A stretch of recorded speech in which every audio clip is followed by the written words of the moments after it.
Oh, I thought, who's that?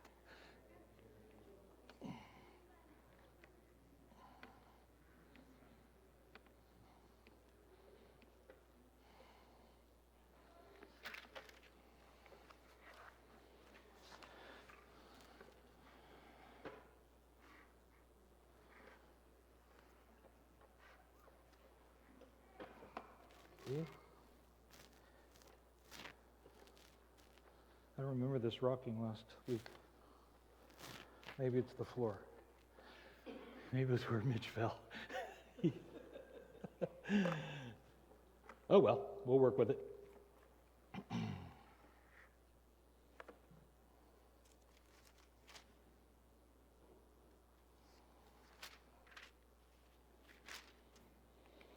Okay.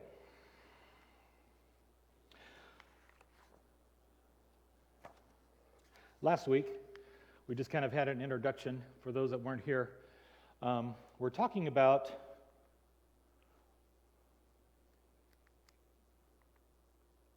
the parables in the Bible according to the Gospels. Some parables have been duplicated. We'll find some in Matthew. There's going to be one tonight where it's found in Matthew, Mark, and Luke. Some are just found in Mark. Some are just found in the book of Luke. But remember how many parables there are. There's a total of 42 parables. And we've got about, 10 weeks to cover 42 parables, or I'm going to try to anyway. So what I've done is when I created this study in the syllabus, I have about 11 lessons. So we might have to double up. But anyway, the first, I'm going to consider it a lesson. The first one was last week, and we talked about the nature of the parables and what they are and what they do. We see here that we're going to find out what are parables. Get to my page here. So I don't want to go through all of that.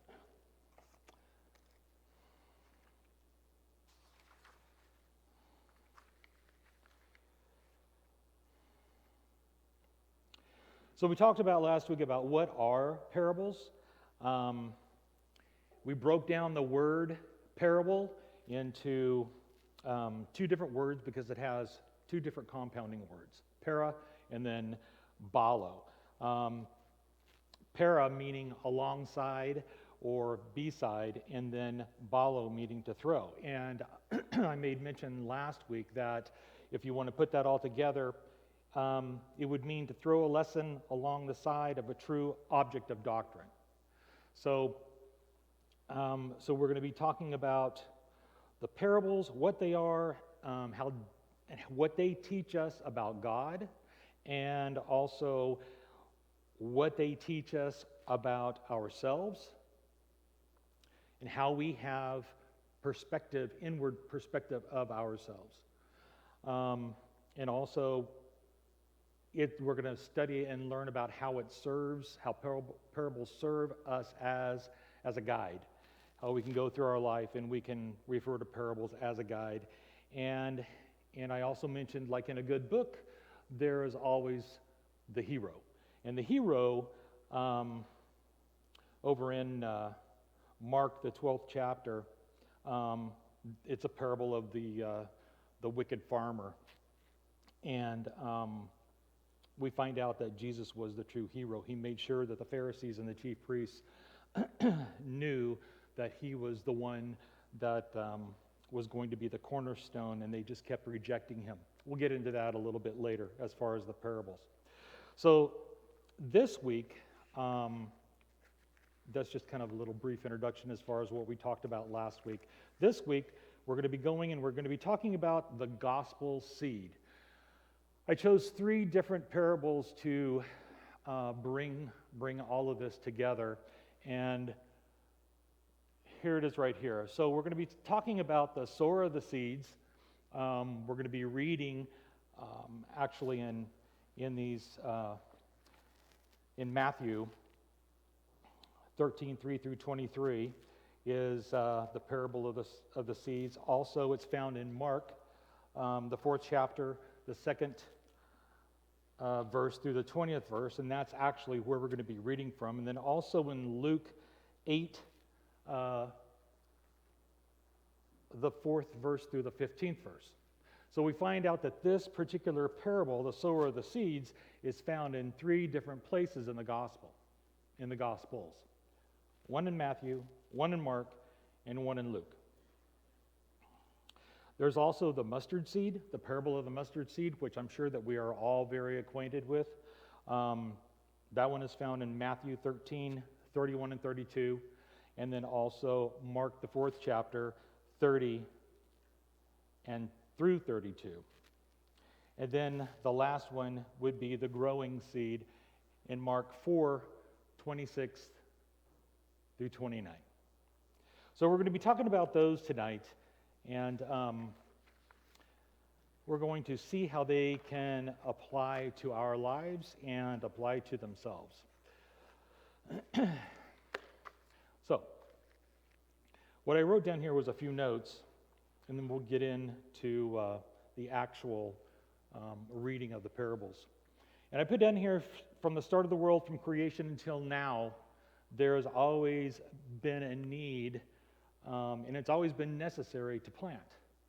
It's been necessary to plant vegetation or to have some type of animals in order to eat, to sustain life, or to make money and to have a wage.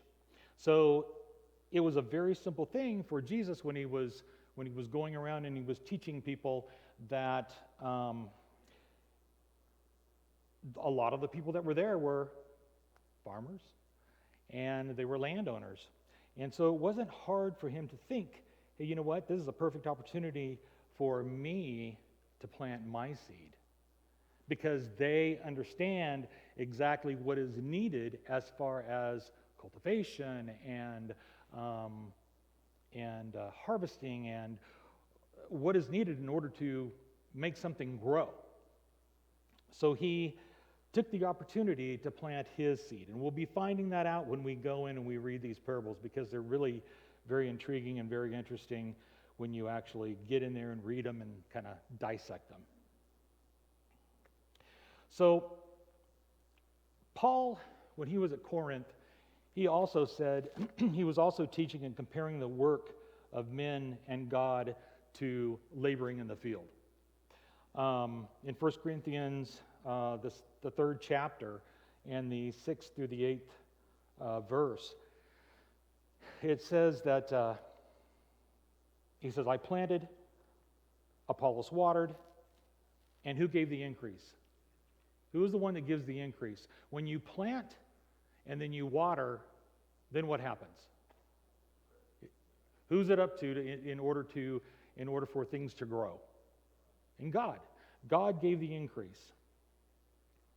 So then neither he who plants is anything, or he who waters,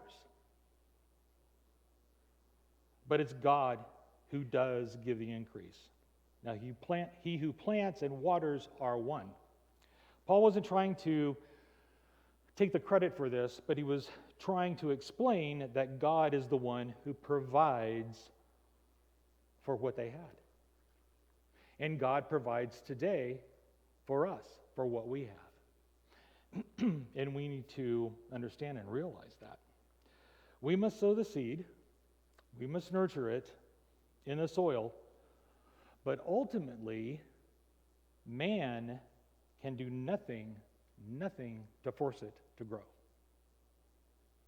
Man can't do that. We're done.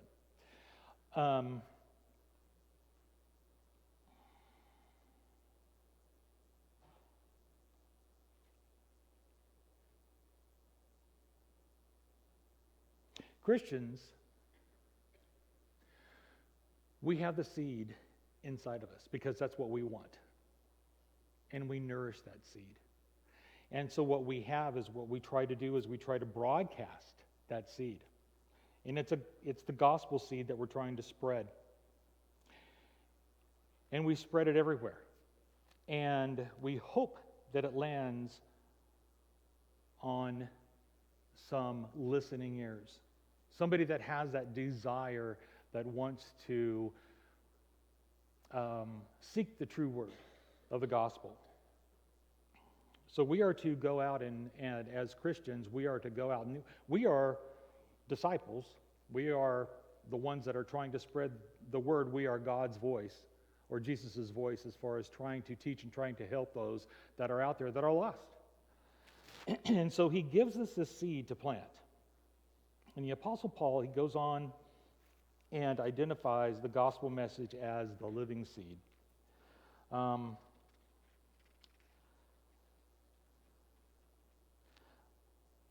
And he says, all people are like grass, and all of their glory are like the flowers in the field. The grass withers, and the flowers fall. But what endures forever? What will endure forever? What will last forever? The word will last forever. The word of the Lord endures forever. And this is the word that was preached to you. And this passage is found in 1 Peter 1, 23 through 25. Remember, in 1 John, John wrote, no one who is born of God will continue to sin, because God's seed remains in them. Meaning, believers don't make a practice to go out and sin. Okay, I'm baptized, I'm a new being, now I can do whatever I want to do. No, that's not how it works. That's not how it works at all. We have that seed that is in us, and we are to work through our life on this earth in order to gain the victory that will be for us at the end of our time. If we keep on sinning, what does it say if we have a baptized Christian and the Christian keeps on sinning? What are they doing? Are they crucifying Jesus afresh? Is that what they're doing? Is that what it says in the Bible about crucifying him afresh? Yeah, it's like that didn't even mean anything to them.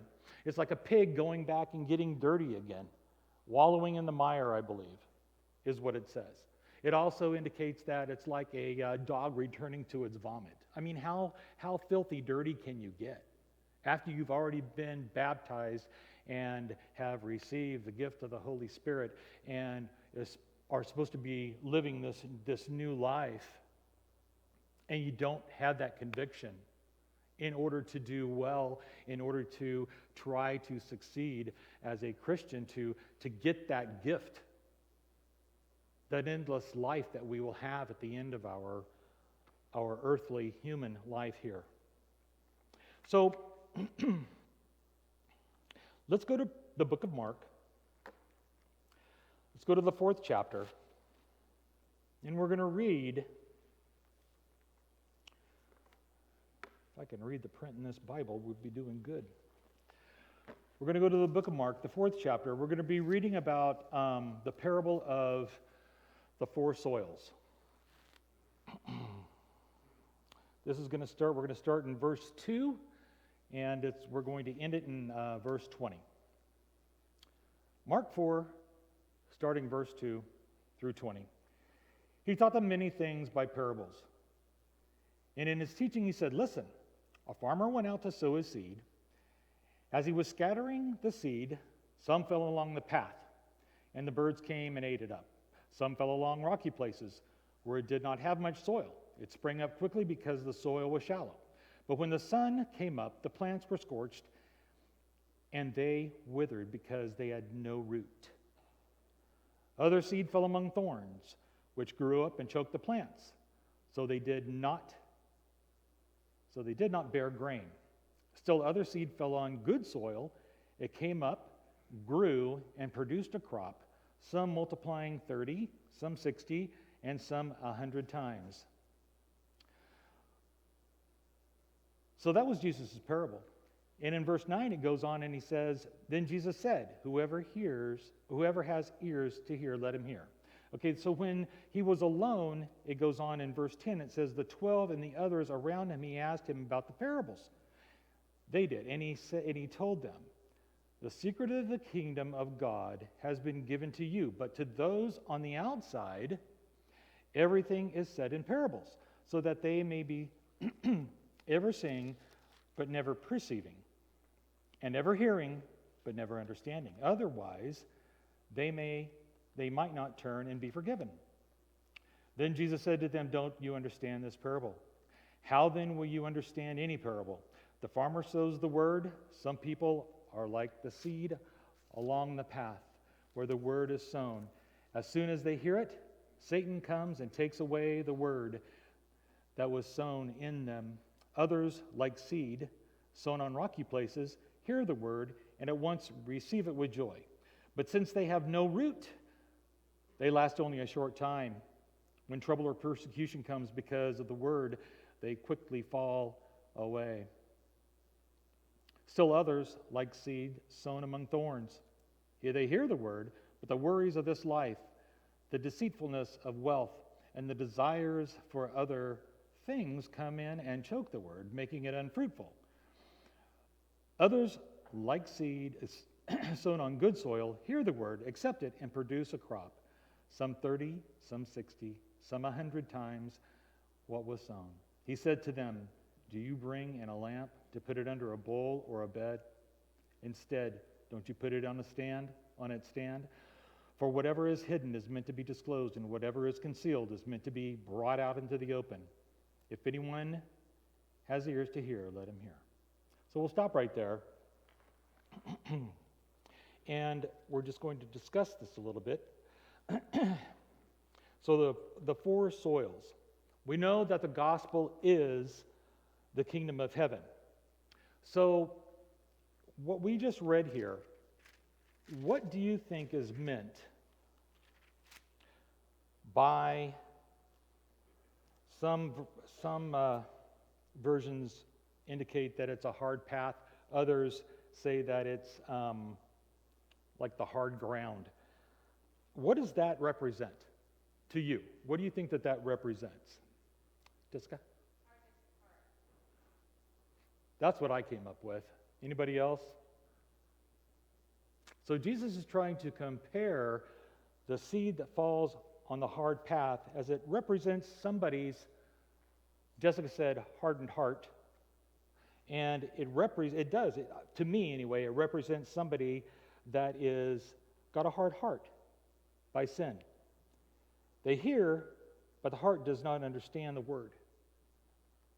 What about the stony rock? What about the hard rock? What is that depicted here in this lesson? What do you think that represents as far as the person that Jesus is depicting? Dana? It could be somebody who, wants to hear or at least takes it in, but doesn't really take it in. Listens to it and says, oh, wow, how about that? And thinks about it for a little bit, but when times get tough, Yeah. like, yeah, I'm not going out. Yeah, exactly. So that is very true. What Dana has said, that's the way that I interpret it too, is so that the ground, it represents one who professes, delight in the world, in the word. However, their heart is really not changed. Because Dana said when troubles arise or when things get difficult, I think that their so-called faith just kind of withers, it disappears, it goes away. And then it talked about the thorny ground. What does that? On the along with the rocks, is that the Christian person that becomes a Christian? But then It could. when they have different, they get kind of persecute people, like why you became a Christian, why and they kind of fall away. They were happy, they were joyful in the sense that they fall away rapidly. Yeah, it could. it could represent that. But I think that's a good point, Roger. But that seed, it didn't develop. It didn't germinate. Is that the correct term, Mitch? I kind of look at it like rocky soil. It's a soil that doesn't have much substance, right? You walk on rocky soil, it's a little bit unstable. Right. So if there's not much there early, for the seed to latch on. Right. Right. Good. It's very true. Jenny? That's exactly right. I mean, it's like they're letting the world get into their life, and they're very easily swayed. So, like Roger said, you know, their faith is just not as deeply rooted as it should that it should have been. Ian, did you see your hand up?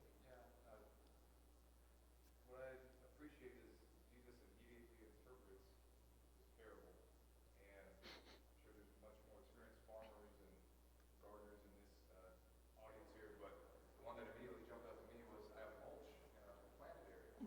Every so often I'll get things I don't want growing up in there. Mm-hmm. But because of that mulch, kind of that replicating rocky soil, it's very easy for me to pull that out that I don't want.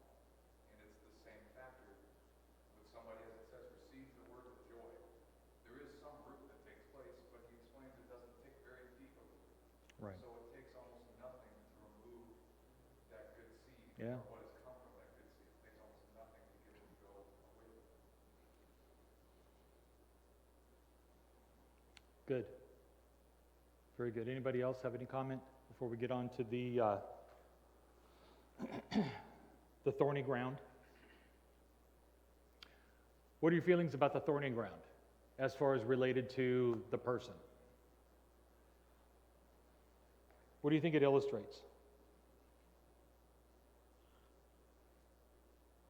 What I have written down, and you guys can kind of think about this a little bit. So what I have written down is that it illustrates one who seems to receive the word.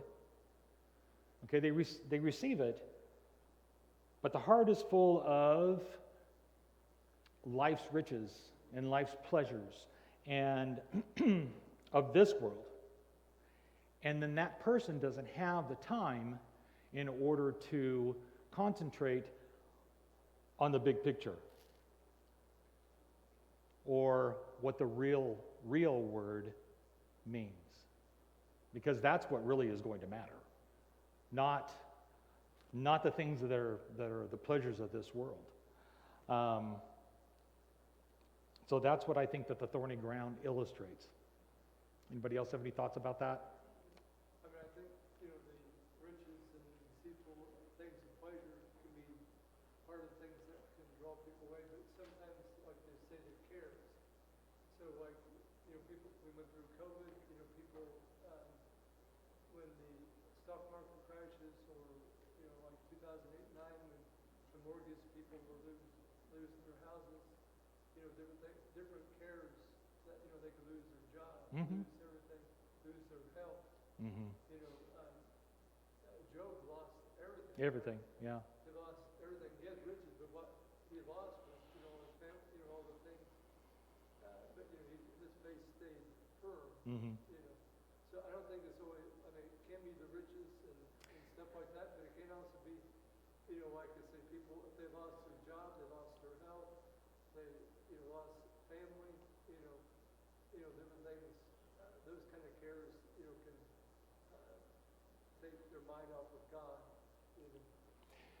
It could take their mind off God, yes. I agree with you. But I think, me personally, I think that I would be more focused as far as why, and I understand, Roger, what you're saying, but I don't know. I think my focus would be try to get more in tune with there must be a plan here for some reason. I'll get you advanced in just a second. There was a family that we went to church with in another life, years ago. But I grew up with their kids. I grew up from age 8 all the way until I was 1999, 98. But I was a senior in high school. They had several kids, and the mother went through 3 of her kids' deaths. 3. She had to endure 3 of her kids' deaths. Now you think, why in the world would that happen to them? Christians that were full of faith, they just, I mean, you talk about somebody that was dedicated in their relationship to God, and the daughter was in a car accident on Round Mountain Road. She flew through the sunroof of a Volkswagen van, or it's not a van, but the old Volkswagen station wagons. She flew through that, killed her, rolled over on her. Her dad was a battalion chief in the Bakersfield Fire Department.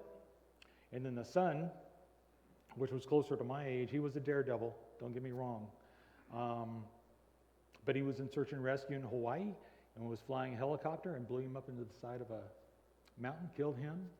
I mean, why does that happen to people that are godly? And then just last year, one of the daughters died again. She had cancer. But anyway, why does that happen? You know, we don't know, but they never wavered. They never lost their faith. The parents never did. But I don't know how they did it, but anyway, just a side note. Vance? Yeah, I'm looking at the difference maybe between the rocky soil and thorny soil to try to see where might these two categories are different. It seems that unlike what we see in the rocky soil, there's actual depth to the thorny soil. Mm-hmm. It's just that there's the improper planting, right? And so it seems that the thorns are planted deep enough in this soil that it would choke out Mm-hmm. any competitive seed, like let's say the gospel.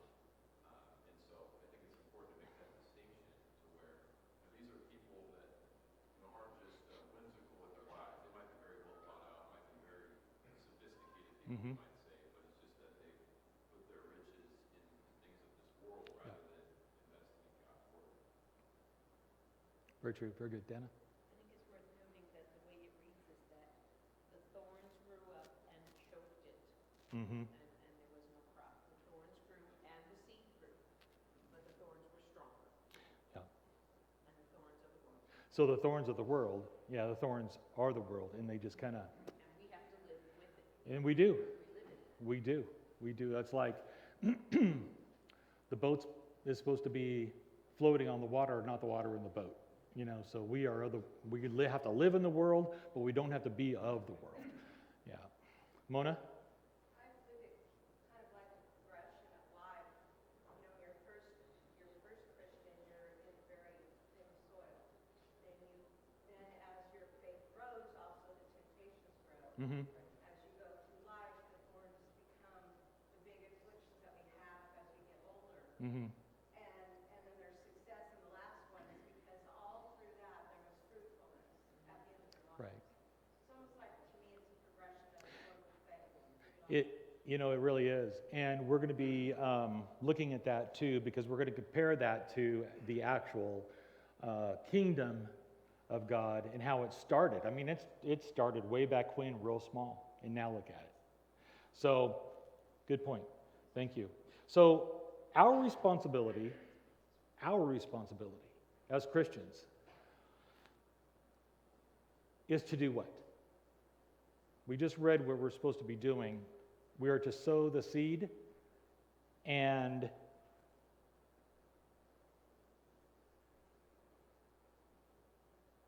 we really don't have any control about where it falls, but we're to sow the seed all the time.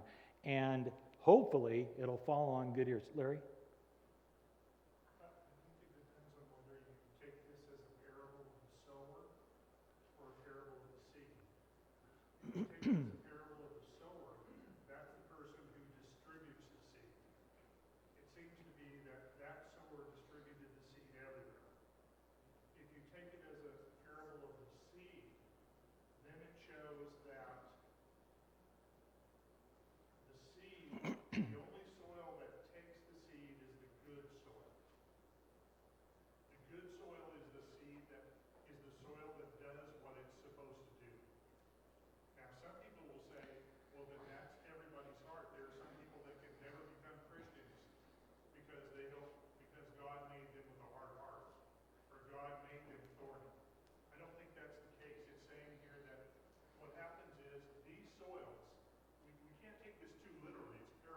Mm-hmm. And so these different things that are disrupting the soils, he's saying these are different examples of life. Correct. And so therefore, we need to make sure that we have prepared ourselves and that we are the good soil. Mm-hmm. If we prepare ourselves so that we are the good soil, then we can accept the seed and we know that the promise is that the seed will do something. Now, that's different from the person who is delivering the seed. That's a different responsibility. Because their job is to deliver the seed in other places, deliver the seed widespread. They're not to say, I'm not going to choose this soil because it's not good enough. Right. They won't know where the seed is going to be distributed. No, they won't. That's why I think in this case, although the different verses, some of them will say parable of the sower, some will say parable of the seed. Yeah. I think in this case, it's actually talking about us receiving rather than distributing. I don't know if that's right or not. Well, I know that it is, when I was reading this and studying this, it indicated that the sower spread the seed. And it was up to the individual to produce the good crop, if you will. It was up to each individual because we won't know. And if we get into the next parable, it kind of comes out a little bit. Let me get there. Let's go to the parable of the mustard seed. That's a shorty. Let's go to Mark. We're right there. Mark the 4th chapter, verses 30 and through 32. Pick this up.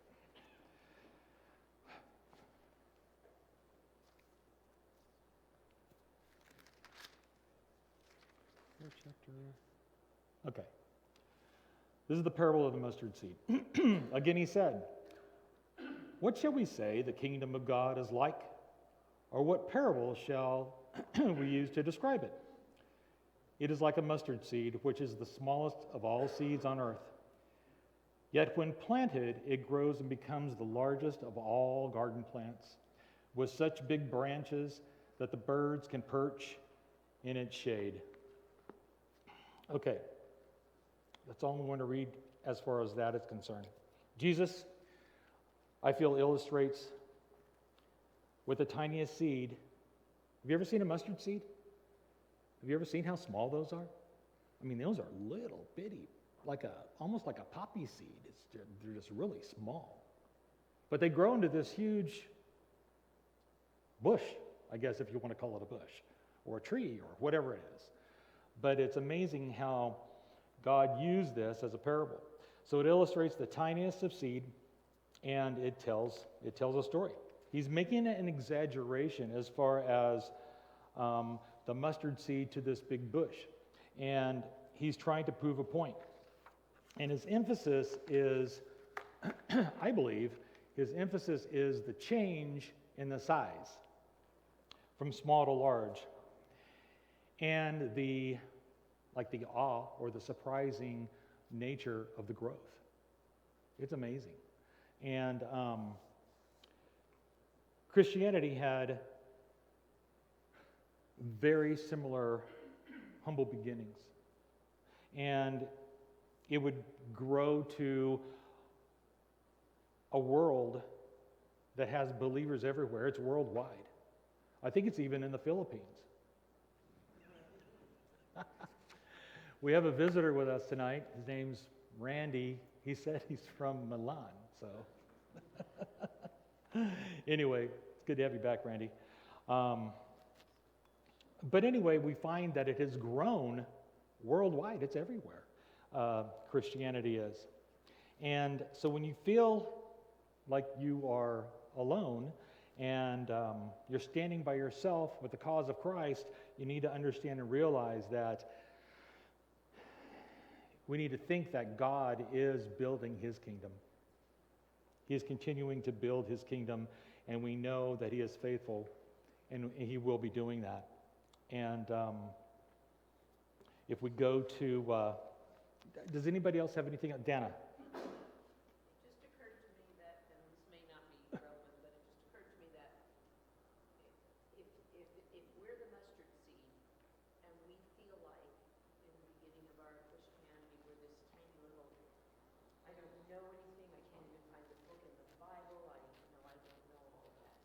Mm. And then we look at somebody, and they're the mustard bush, and they know everything from what our perspective. Mhm. They know everything, look at how long they've been doing it, but that shouldn't discourage us because they started from a mustard seed. Right. I don't know, that's- Well, yeah, but that's true.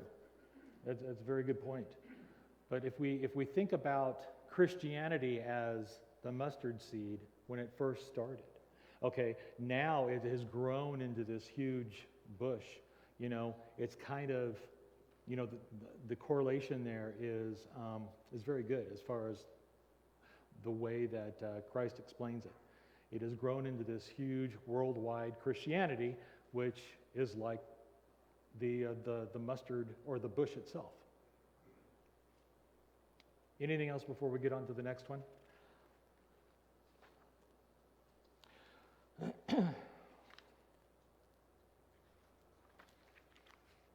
Oh, and I also thought about and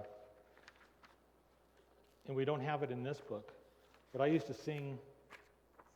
I made a copy out of my old songbook, out of the old Sacred Selections. And I was thinking as I was studying this, there's a song in the old Sacred Selections called Seeds of Promise. And it says, "Oh, scatter the seeds of loving deeds along the fertile field, for grain will grow from what you sow, and a fruitful harvest yield." Then the second verse says, "Though sown in tears through weary years, the seed will surely live. Though great the cost, it is not lost, for God will fruitage give." And then the last verse, it says, "The harvest home of God will come, and after toil and care, with joy untold, your sheaves of gold will all be garnered there." And I know that if this may not sound familiar to you, but I know that if we started singing it, you would think, "Oh, I know that song." But that's in the old Sacred Selections. I bet Rich, he knows that song, no problem. Anyway, the last parable I want to take a look at, where's my notes, is the parable of the growing seed. Let's turn our books, we can stay in Mark, the 4th chapter, 26 through and 29 through 29, chapter 4, 26 through 29. This is the parable of the growing seed. And he also said, "This is what the kingdom of God is like. A man scatters seed on the ground night and day. Whether he sleeps or gets up, the seed sprouts and grows, though he does not know how. All by itself, the soil produces grain. First the stalk, then the head, then the full kernel in the head. And as soon as the grain is ripe, he puts the sickle to it because the harvest has come." Now,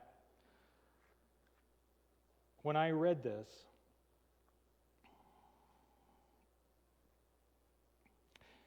Jesus here is appealing to our growth as, like, you know, he's using agriculture again. We don't know when we plant the seed what's going to happen. We don't know.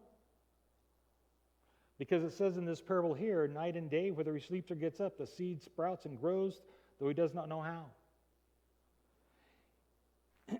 So, who is the one that is helping this seed grow? Are we doing it? No. Who's doing it? Who is helping this seed grow and flourish and take off and become a Christian? The person is, of course, and I'm sure that there are other people that are, you know, edifying to them, but is it God that's doing it? Okay. So,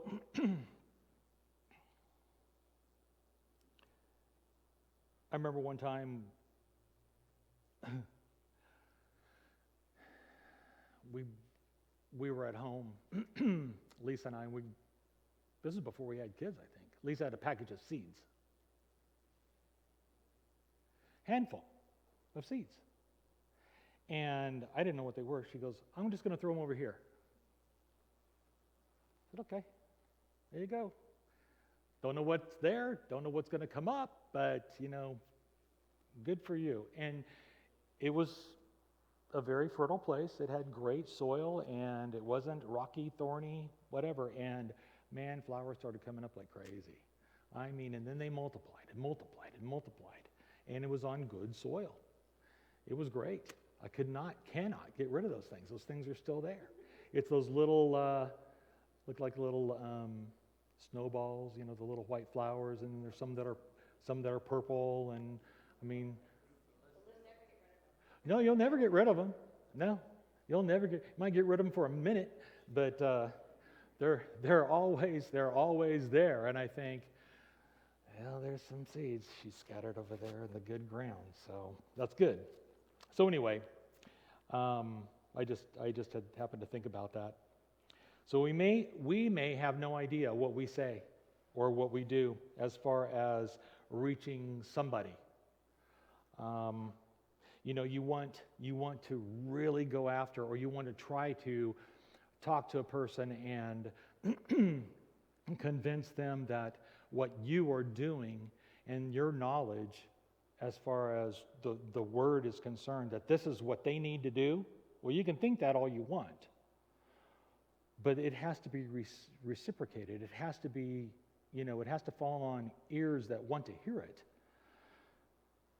Because if it doesn't, it's going to be like one of these places that we just read in the previous parable. It could fall on deaf ears. It could be on stony ground. We just don't know. So we need to, try to be positive in our outlook as when we go out and we, talk to people. If that opportunity comes up, we just need to spread the word, because you never know. You never know what might happen. So we have no idea. You could say something that could spark their interest. They could be very ripe as far as wanting to hear, or very eager or hungry or needing it. You may not know that, but God does. God knows that. There's not many of us that make a living by going out and farming, but Jesus' seed in parables are still, to me anyway, they're very instructive as far as what to do and what they mean and how they compare to us in our lives. And, there are seeds being planted right now upstairs and down below to the little kids, that it is so important right now that they understand, or they try to understand, and they are like this, I hope anyway, they're like this sponge that just wants to learn and just wants to soak up everything as far as what is being taught here. And I really am thankful, like Blake said in his prayer, that we are thankful, need to be thankful for those that are prepared and are willing to teach these little kids. It's very, very important. I mean, I can remember all the way back when I was little like that. I can remember that. So it is very, very important that we continue to plant those seeds. And what might be interesting, and I just thought about this, because I used to do it with the girls. We would go out and we would plant seeds, like strawberry seeds, or trying to think of what else we planted. We'd plant a flower or something like that. We'd watch it kind of grow, and it would be great if you could take your grandkids or your little kids out and plant a seed of something. Show them the picture on the outside of the packet and say, now we're going to water this, we're going to watch it grow. And then just kind of give them a little bit of a parallel as far as, this is how we are. This is good soil. This is great information. And we're going to grow strong, and we're going to be deeply rooted. And we're going to try to, do our best in being good people. Any questions? Any comments? Janine? Right, and this is telling us how the